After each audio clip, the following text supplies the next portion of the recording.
Vale, vamos entonces a hacer el repaso de la oración simple, porque en el tema 2 y en el tema 3 lo que vamos a ver es la oración compuesta o compleja.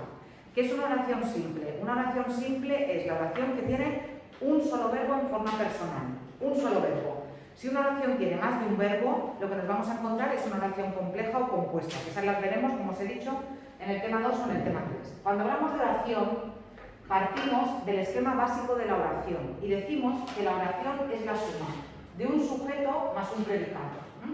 Esta es la definición básica de la oración, la suma de un sujeto más un predicado. Tenemos que tener cuidado de todas maneras porque hay oraciones que no tienen sujeto.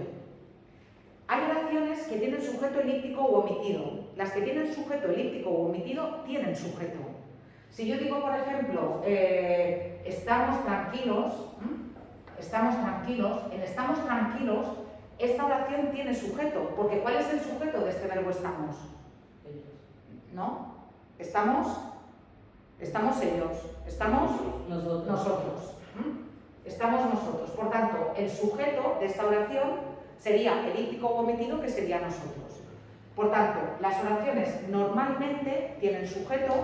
Es obligatorio que tengan predicado porque es aquí donde está el verbo, pero como os he dicho, hay algunas oraciones que no tienen sujeto. Hay algunas oraciones, por ejemplo, fijaos, llueve mucho. Esta oración ni tiene sujeto ni se le puede poner. No sabemos quién llueve. Es imposible decir él llueve. También daos cuenta de que en estas oraciones en inglés sí que se les pone sujeto. En inglés es it rains o it snows, pero en español no tienen sujeto ni se les puede poner. A estas oraciones que ni tienen sujeto ni se les puede poner y que por tanto responderían al esquema oración sería igual a predicado, a estas oraciones las llamamos oraciones impersonales. Impersonales. Son estas que ni tienen sujeto ni se les puede poner el sujeto. Y son oraciones básicamente las de verbos de meteorología y también oraciones como por ejemplo se vive bien en Mallorca. Una oración como se vive bien en Mallorca no tiene sujeto ni se le puede poner, porque no es él se vive bien en Mallorca, sino simplemente se vive bien en Mallorca sin sujeto. ¿Vale? ¿Qué características tiene el sujeto? Y esto es muy importante que lo tengáis en cuenta porque aquí es donde se cometen muchos errores. El sujeto tiene que ser necesariamente un sintagma nominal. Es decir, tiene que ser un sintagma que tiene como núcleo un sustantivo o un pronombre. Necesariamente. Y el sujeto concuerda en número y en persona con el verbo. Esto es lo fundamental del sujeto. Si yo tengo un verbo en singular, necesito un sujeto en singular. Si yo tengo un verbo en plural, necesito un verbo en plural. Y tenéis que tener mucho cuidado, porque a lo mejor estáis acostumbrados a, para encontrar el sujeto, preguntarle al verbo quién. Pero cuando la oración es compleja me refiero a complicada, no de más de un verbo. Cuando la oración es complicada, como le preguntéis al verbo quién, vais a fallar siempre. Si tenéis una oración como, por ejemplo, los niños comen patatas, los niños comen una tarta, los niños comen una tarta. Aquí el verbo, está clarísimo que el verbo es comen, y si le preguntarais al verbo quién, cosa que yo no os aconsejo, veríais que os dice que el sujeto es los niños. Por tanto, sintagma nominal que realiza la función de sujeto. ¿Qué pasa? Este sujeto, como veis, concuerda con el verbo. Yo tengo un sujeto en plural, tercera persona, tengo un verbo en plural, tercera persona. Aquí no tengo ningún problema, pero ahora veréis dónde viene el problema. El problema viene, por ejemplo, en una oración como a mí me gustan los colores claros. Aquí tenemos el problema. El problema viene aquí, ¿por qué? Porque como aquí le preguntéis al verbo quién, no sé qué respuesta os va a dar, pero en cualquier caso no os va a dar la respuesta de cuál es el sujeto. Aquí, a mí no puede ser sujeto. ¿Por qué a mí no puede ser sujeto? Porque empieza por preposición. Por tanto, esto lo descarto como sujeto. ¿Por qué me no puede ser sujeto? No puede ser sujeto porque me no es un pronombre de sujeto, los pronombres de sujeto son yo, tú, él, nosotros, vosotros y ellos. Y además, me, igual que a mí, no puede ser sujeto porque tengo un verbo en plural. Y tengo un verbo que está en plural y en tercera persona.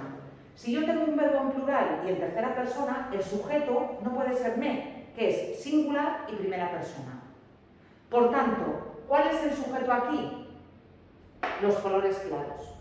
¿Por qué? Porque este es el único sintagma nominal que tengo que concuerda con el verbo en persona y el número. El sujeto de a mí me gustan los colores claros es este sintagma nominal que, repito, concuerda con el verbo en número y en persona. Esto es tan importante que para reconocer el sujeto lo que tenéis que hacer es cambiar el verbo de número. Si en lugar de decir a mí me gustan, decís a mí me gusta, ¿qué vais a decir a continuación? A mí me gustan los colores claros. A mí me gusta el color claro. A mí me gusta el color claro. Si no, no tiene sentido. No podéis decir en castellano a mí me gustan los colores claros. ¿Pero esto para qué has hecho? No entiendo. Para reconocer el sujeto. Para ver cuál es el sujeto. ¿Qué lo pones Le cambias al verbo el número. Vale. Si lo tienes en plural, lo pones en singular. Si lo tienes en singular, lo pones en plural.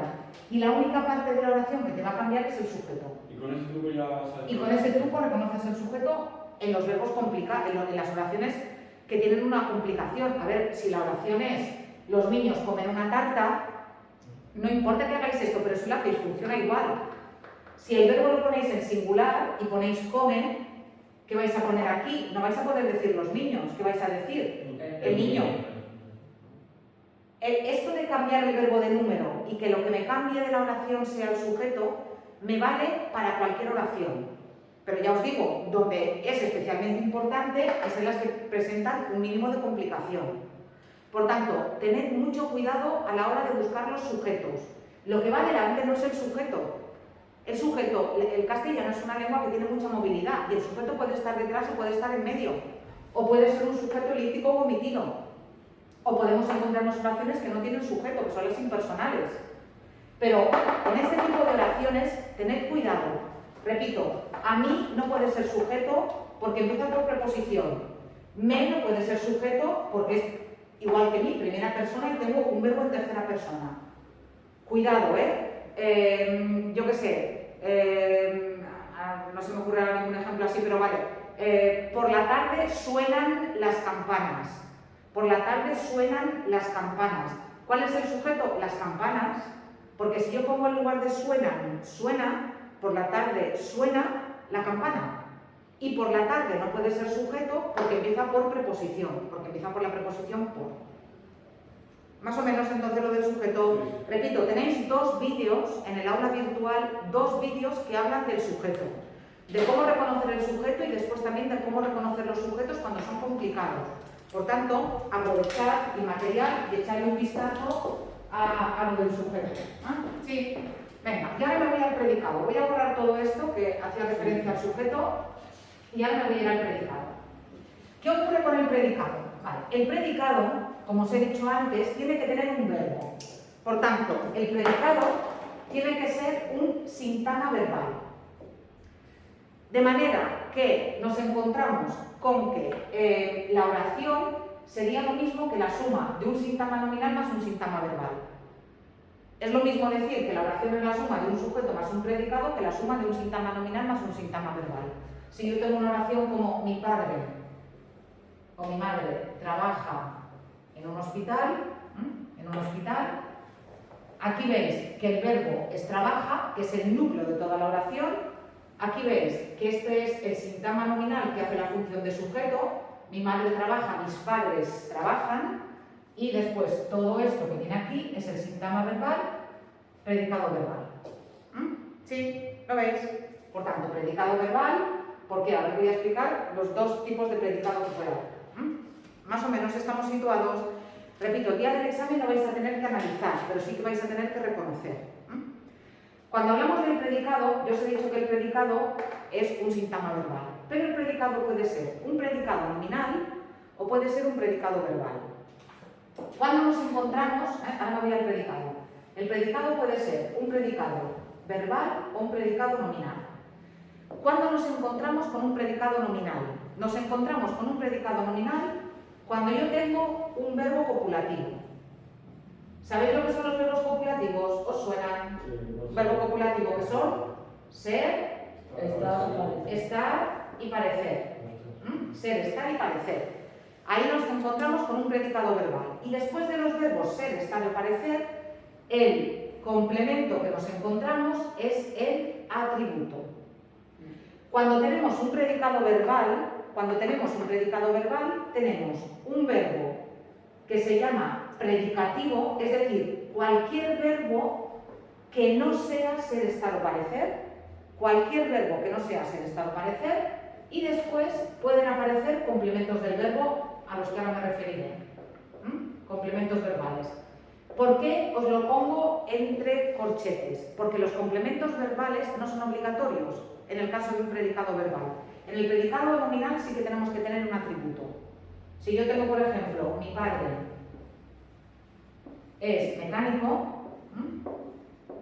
es mecánico, yo aquí tengo un sujeto, otra vez, un sintagma nominal que realiza la función de sujeto, tengo un sintagma verbal, que en este caso es predicado nominal porque el verbo es copulativo, tengo un verbo copulativo y luego tengo mecánico que realiza la función de atributo. ¿Por qué sé que es atributo? Sé que es atributo porque va detrás de un verbo copulativo. Y también sé que es atributo porque lo puedo sustituir por lo. Pero no importa ni siquiera que hagáis la sustitución. Si va detrás de un verbo copulativo, ser, estar o parecer, es un atributo. ¿Sí? Entonces, repito, en el caso de las oraciones que tienen predicado nominal, es obligatorio el verbo copulativo y es obligatorio el atributo. En el caso de las oraciones que tienen el predicado verbal, el verbo es obligatorio, yo puedo decir Juan corre, ¿sí? O Juan, murió, Juan murió, ¿sí? Y ya está, puedo tener una oración que esté formada solamente por un predicado, una oración con un predicado que esté formado solo por un verbo, pero también me puedo encontrar con una oración que tenga muchos complementos verbales. Mi padre compró flores, compró sería el verbo, mi padre compró flores a la florista el domingo en la plaza con el coche a las 6 de la tarde. Tengo un verbo y a ese verbo le he añadido 6 complementos.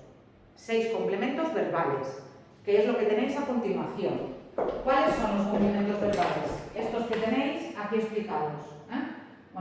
Aquí está el tipo de oración, lo iré a ir. Aquí tenéis los tipos de complementos verbales. ¿Cuáles son los complementos verbales que nos podemos encontrar en una oración? Hay uno que ya lo conocéis, que es el atributo. Si veis, en el aula virtual tenéis cada uno de los complementos en azul, porque si clicáis os envía a una explicación de cada uno de los complementos, una explicación más detallada por si la necesitáis. Pero repito, esto es un repaso, esto está visto en tercero, por tanto estoy haciendo simplemente un repaso. ¿Cuáles son los complementos del verbo? Me voy ahora a los complementos verbales. El atributo ya lo conocéis, por tanto, en el atributo ahora no voy a entrar, pero sí que voy a entrar en el resto de los complementos verbales. Por tanto, borro todo esto otra vez. ¿El qué? ¿Tú lo viste? Pues ya está, mejor todavía. Mejor todavía, ¿se lo viste? Venga, me voy entonces. Como os he dicho, el predicado verbal estaría formado por el verbo que realiza la función de núcleo de la oración más los complementos verbales. ¿Y cuáles son los complementos verbales que os vais a encontrar? En primer lugar, el complemento verbal, que es más habitual, es el complemento directo. El complemento directo es aquel complemento, aquella persona o cosa de la que el verbo dice algo directamente. Si yo digo, por ejemplo, Juan compra un coche sería complemento directo. Si yo digo, por ejemplo, Juan ve a María sería complemento directo. El complemento directo se reconoce de dos maneras. El complemento directo se reconoce porque lo puedo sustituir por los pronombres Lola, los, las. Juan compra un coche, Juan lo compra. Juan ve a María, Juan la ve. Pero también lo reconozco porque puedo pasar la oración a pasiva. María es vista por Juan. Un coche es comprado por Juan. Si yo puedo pasar la oración a pasiva y lo que yo sospecho que es complemento directo pasa a ser sujeto en la oración pasiva, lo que tengo es un complemento directo.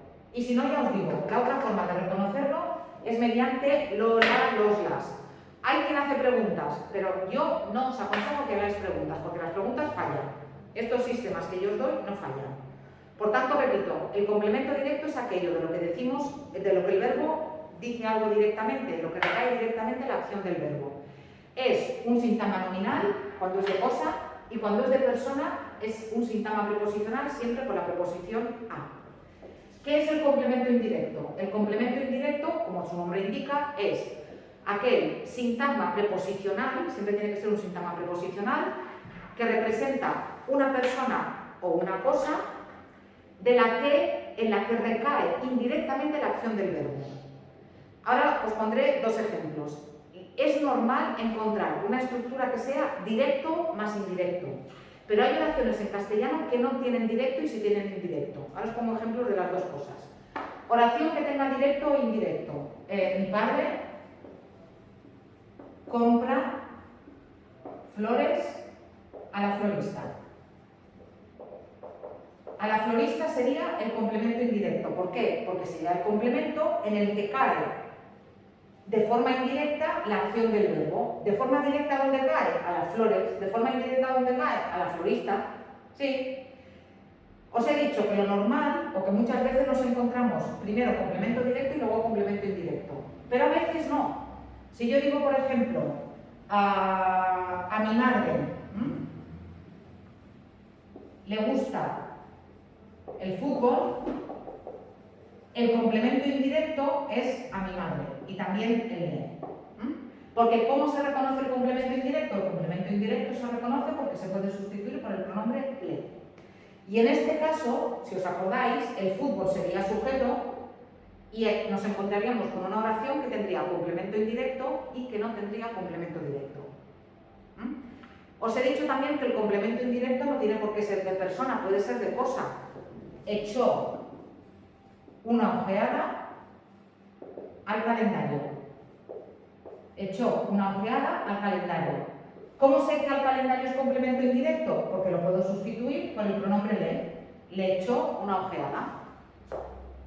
¿Lo veis? Eso sería el complemento indirecto. Repito, y el complemento indirecto se reconoce porque empieza por la preposición a cuando está completo y si no, se puede sustituir por los pronombres le o les. O aparece directamente en forma de le o les. Eso sería el complemento indirecto. Los complementos circunstanciales. Los complementos circunstanciales, que veis que están en plural. ¿Por qué? Porque los complementos circunstanciales... Voy a borrar esto, borro esto. ¿O quieres hacer una foto? Sí.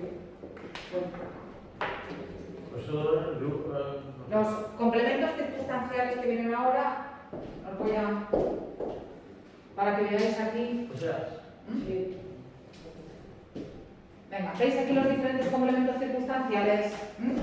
Los complementos circunstanciales son muy fáciles de reconocer porque lo que indican los complementos circunstanciales son las circunstancias en las que se da la acción. Ya no nos indica en quién recae la acción de forma directa o indirecta. Lo que nos indica es simplemente las circunstancias de la acción. Y cuando yo tengo complemento circunstancial, puedo tener un complemento circunstancial de tiempo. Mi padre compra flores cada día. Y ahí sí que si le preguntáis cuándo no falla. ¿Cuándo compra flores? Cada día, no falla. Podéis encontraros con un complemento circunstancial de lugar. Mi padre compra flores en la tienda. ¿Dónde compra flores mi padre? En la tienda. Complemento circunstancial de lugar. Os podéis encontrar también con el complemento circunstancial de modo, el que respondería a la pregunta ¿cómo? ¿Cómo compra mi padre flores? Mi padre compra flores alegremente. Alegremente sería el complemento circunstancial de modo. Esos son los más habituales, pero pensad también que luego hay otros complementos circunstanciales como por ejemplo de cantidad. Este coche cuesta mucho dinero. ¿Cuánto cuesta este coche? Mucho dinero. Complemento circunstancial de cantidad. También complemento circunstancial de causa. Vive por sus hijos. ¿Sí? También complemento circunstancial de finalidad. Trabaja para el dinero o trabaja para ganar dinero. ¿Sí? Después os podéis encontrar con complemento circunstancial de compañía. Viene al CEPA con su familia. Y complemento circunstancial de instrumento, que indica algo con lo que hacemos algo. Golpeó la mesa con el martillo. ¿Con qué golpeo la mesa? Con el martillo. Por tanto, complementos circunstanciales, ya sabéis que tenéis de tiempo, de lugar, de cantidad, etc. Me voy a parar ahora en el de modo. Me voy a parar ahora en el de modo porque lo necesito para explicaros otro complemento que tenéis aquí y que es el que vais a ver ahora.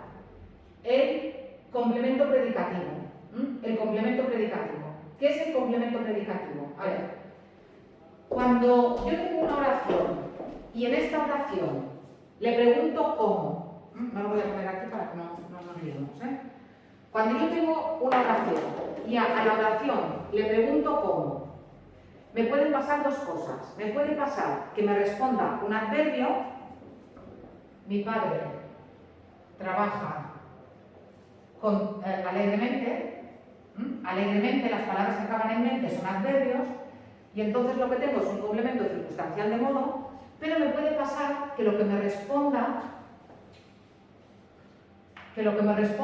sea un adjetivo. Mi padre trabaja alegre. Cuando lo que me responde es un adjetivo, esto no es un complemento circunstancial de modo, esto es un complemento predicativo. ¿Qué diferencia hay? Que el complemento predicativo concuerda con el sujeto.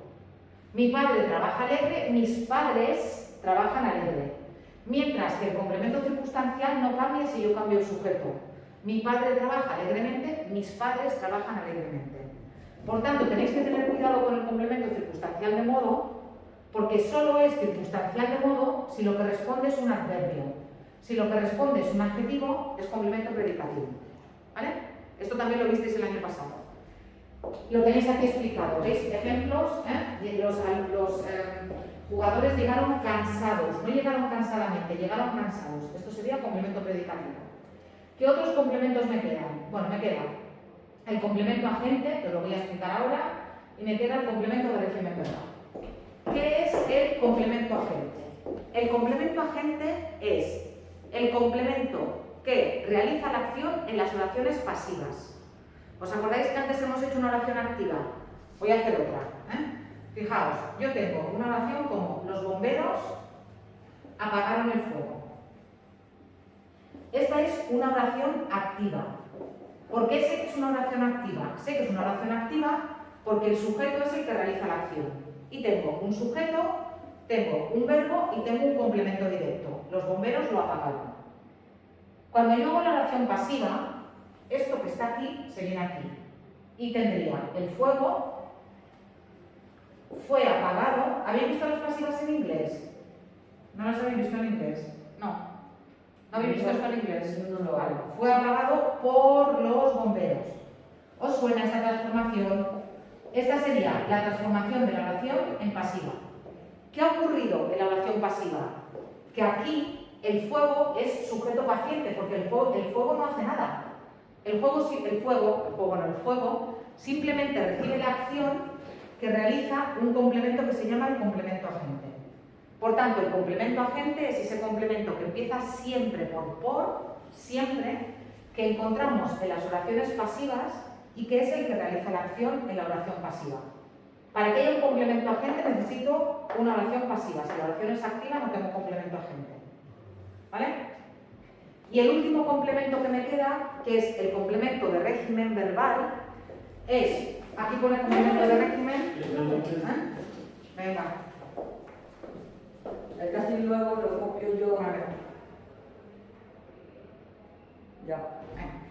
El complemento de régimen verbal, como os decía, se puede confundir a veces con el complemento circunstancial, pero no se tiene que confundir con el complemento circunstancial porque es siempre, el complemento de régimen verbal es siempre un sintagma preposicional, es decir, siempre empieza por preposición y es un complemento que viene exigido por algunos verbos. Por ejemplo, yo me arrepiento, continúa la oración, yo me arrepiento De haber suspendido castellano. Vale, me arrepiento de mis notas, por ejemplo, para no hacerla tan complicada. ¿Veis que el verbo arrepentirse me pide la preposición de? No es me arrepiento a, es me arrepiento de algo, ¿sí? Por tanto, el verbo arrepentirse, el verbo arrepentirse me pide la preposición de. Esto que viene a continuación es complemento de régimen verbal. Ellos hablan de política.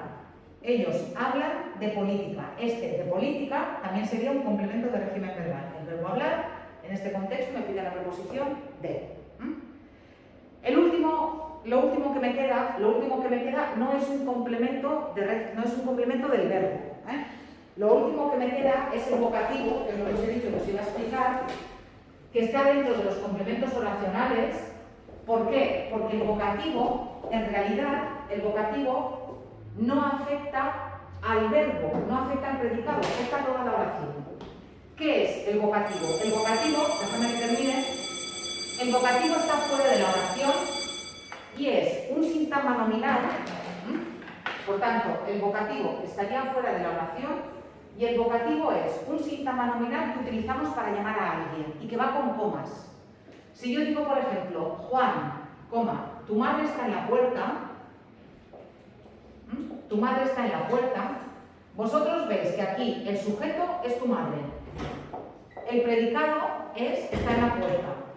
Y este Juan, que yo utilizo para llamar a alguien, este Juan es el vocativo. ¿Veis que el vocativo está fuera del sujeto y del predicado? Una cosa es el sujeto, otra cosa es el predicado y otra cosa es el vocativo, que afecta a toda la oración. Por eso es un tipo particular de complemento oracional. Hay más complementos oracionales, pero yo solamente os explico el vocativo. ¿Sí? Bueno, Vale.